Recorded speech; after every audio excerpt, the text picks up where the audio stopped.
This is, I guess it's Kamala's commerce secretary. It's not really Biden's commerce secretary anymore, Gina Raimondo. And listen, we've talked a lot about rhetoric this week and who has to tone down rhetoric and things of that nature. We'll listen to this. What he says is the opposite. It's just another lie. Like, how did we get here? Let's extinguish him for good. We have an answer. We have a remarkably talented candidate who is sincere, who's pragmatic, who's open. Let's just get it done. Tom, with kayfabe in mind, I mean, to me, it's all scripted. She didn't just think of let's extinguish him right before she made that TV appearance. It's sort of like Biden on The View this week and then squashing the bug, as Whoopi described Donald Trump as a bug.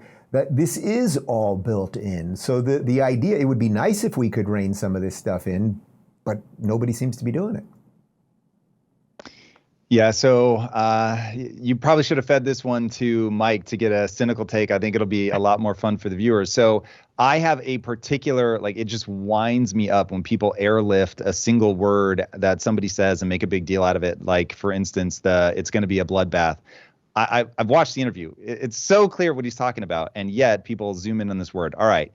Was she fed the word extinguish as a way to subliminally communicate to people that we need to actively eliminate the threat, Donald Trump? I don't know. This one falls into a camp of could be benign. There's so many where it's just brazen, and like when you are likening him to Hitler, that's where I want to flip a table over, because I'm like, guys, it has been a part of the cultural zeitgeist for 50 years that if you had a time machine, what would you do with it? You would go back and kill baby Hitler. I mean, that's like the answer.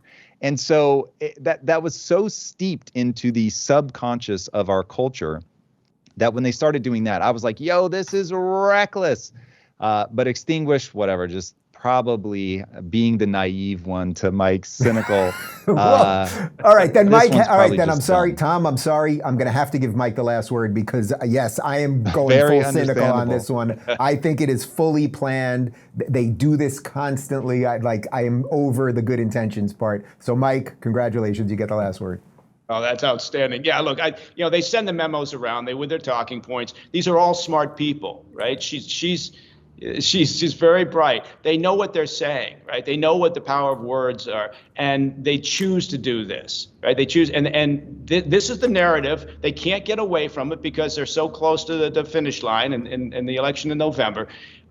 So yeah, the idea that somehow it just slipped out or that it doesn't mean anything, it means a lot to people out there who are within that base. Look, it speaks to people who don't process words sort of the same way that maybe you would imagine, regular folks would. Like, okay, that's hyperbolic, or that's way too partisan, or man, that's inflammatory. They don't.